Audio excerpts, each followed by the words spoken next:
Atom is considered to be the smallest unit of any matter. As we have already covered in the previous chapters, that matter is something which is made up of unitary things. That unitary things can be anything, like small particles, which are in chemistry known as atoms. Come in various different things. There may be different kinds of atom in order to get any kind of different aspect of the solid, liquid and gas, but you also have two more states, which are the BEC or Bose-Einstein condensate, and you also have the plasma, where plasma doesn't consist or made up of atoms, but it is made up of charged particles called ion. Well, when very hot air or very high temperature is ignited in the air, making the air a bit heavy, which means the air will give out its electron and get a charge on them and became slightly positively charged, but it emits a different kind of light, which means the charged particles, or when an atom gets any charge, it is named as the ions. Well, as we discussed about ions, they are nothing but subatomic particles or just atoms with any charge.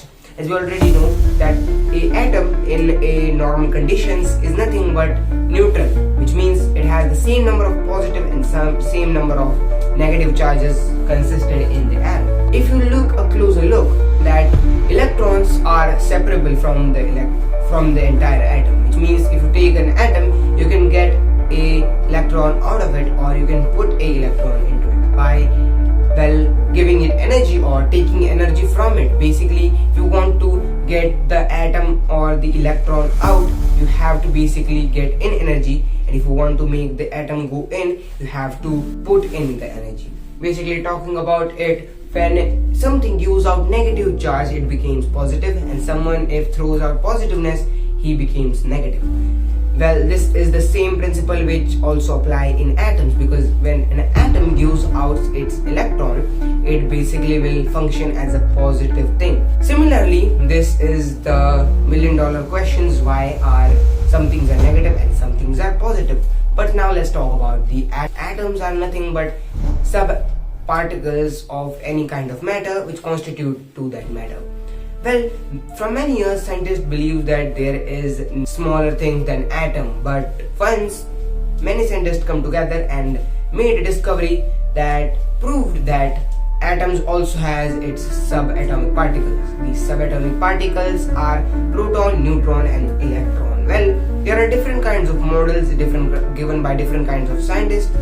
Well, they studied it for many thousand years and then get to a conclusion that how an atom actually looks. Like, first of all, it was believed that by J.J. Thomson that atom is a watermelon of positive charge with negatively charged electrons embedded in it.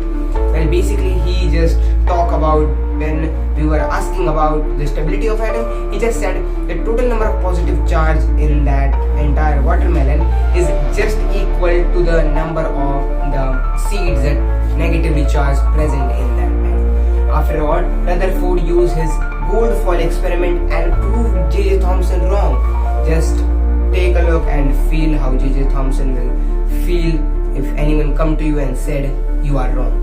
Like, basically the same thing happened. Rutherford used a gold sheet which was actually so malleable that they were able to make a sheet out of it only 100 to 1000 atoms thick. Well, can you imagine it? It should be so thinner than the paper. Talking about it, then they use alpha rays. What are alpha rays? Are nothing but the nucleus of helium atom. Well, they are denoted as He2 and you also have the positive 2 charge on it. Basically, they are very heavily positively charged heavy particles, which means many times they are just getting out of some kind of uranium radioactive reaction, but you can make it with some tweaking in the helium atom itself, or you can put in any kind of radiation or thing to get the alpha particle out of the thing. Take a look what he did. He used some kind of zinc sulfide layer all around it, and what he said was something very different. What happens that only one of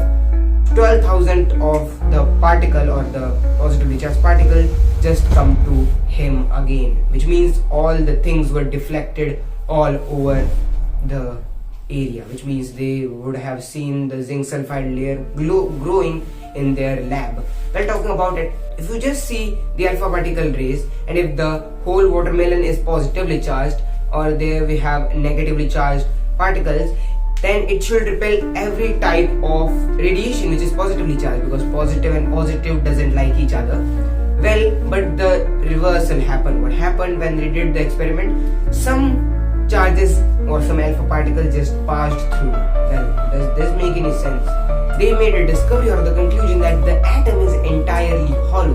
The atom doesn't have anything inside except for a nucleus and an electron. At that time only electron was discovered, but there was no traces of neutron and no traces of the proton. Neutron was later discovered by Chadwick, but that's a different story. Talking about the atom itself, it also has 3 subatomic particles, as you might know, which made the thing that electron is not embedded in the nucleus itself. It just really doesn't know what is made up of at that time, but they knew that the electron is negatively charged and it goes around the nucleus. Talking about the nucleus itself, it didn't knew that it has neutron or proton. They just call it a positively charged mass. Later, after Rutherford, there come a Niels Bohr, the man who changed the chemistry in many aspects. Well, he collaborated with Bury and made the Niels or the Bohr's-Bury thing, which actually says how the electrons will fill in a free roaming nucleus. Well, this actually gives in the thing that we call the stability of the atom, instead from the J.J. Thomson, which was not right or not correct. Talking about that, Niels Bohr also gave out some mainly new discovered things like shells around the nucleus. Well, there is not just the electron that is going around here and there, but there is actually a orbit that the electron follows. Well, it says that if the electron is always moving around the nucleus, it will lose energy in some form due to it is spinning, and then it will directly fall into the nucleus. But that was not what Niels Bohr had understood. He said, no, this doesn't happen at all. What happens is there are different energy levels in different shells. As you go up higher, the energy level increases, which means when you are near the nucleus, the energy level is lesser, but as you go behind and more outside, the energy level increases. Well, if an electron gains a state, it becomes excited, which means if I have hydrogen and if I get its electron to a higher state, what happens is it gets excited. It will give or emit radiations.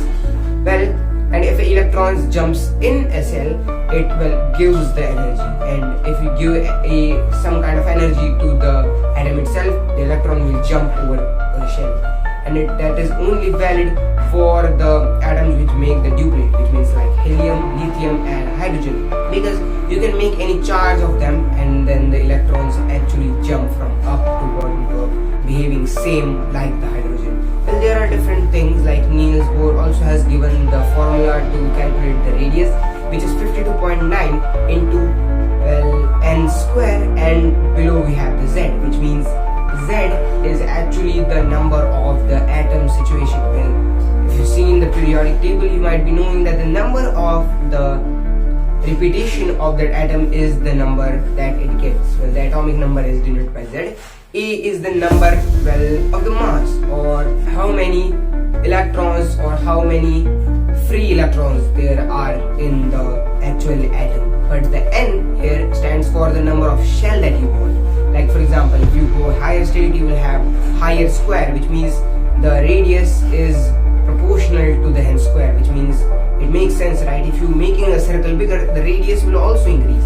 Then he has also given the formula to find out the different energy levels in the shell, which follows the part called 13.2 or something, which is multiplied by z square and n square. Notice how n square is below it and the whole formula is negative, which means as you come closer to the electron, the energy reduces gradually, and as you go up higher, it went to the positive side, increasing in energy.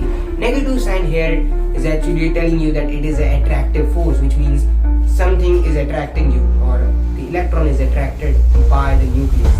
Talking about the nucleus, it consists of neutron and proton, where neutron has no charge or zero relative charge, but the proton has a charge of some coulombs, but its relative charge remains positive, whereas electron remains negative. We're talking about it. These charges are so minimalistic that they don't even repel each other. Well, they only constitute to each other when you see thousands of atoms or millions of them just colliding with each other.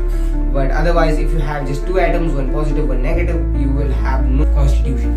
Well, the thing is that atom is a very small thing. You cannot see it. We use electron microscopes and different types of higher equipment to actually, in order to get the basic of how the electron. As you might know, they have made a movie out of electron by triggering each atom using some electric coil conduction system. And I have also seen those people who are constantly trying to see an atom, like atom was once a dream to see, and now we can just play with it, make a movie of it. Well, atom is a thing it is a thing which is very small. It is just insane to just imagine what atom is so small that you have to go in the Armstrong scale, which is 1 into 10 to the power minus 12 meters. Can you imagine? You have the upon or 1 meter or 1 part of 1 to the power of 10 or 12 zeros, and you only have 1 part, which means you can take 1 meter, break it into 10 to the power 12 parts, which means 12 zeros followed by 1, and then the 1 that you get, the 1 part of that meter, will be your Armstrong, and atoms falls in that scale. There are multiple different aspects of atom too. There are different things like quarks and different scales which we use in order to study that.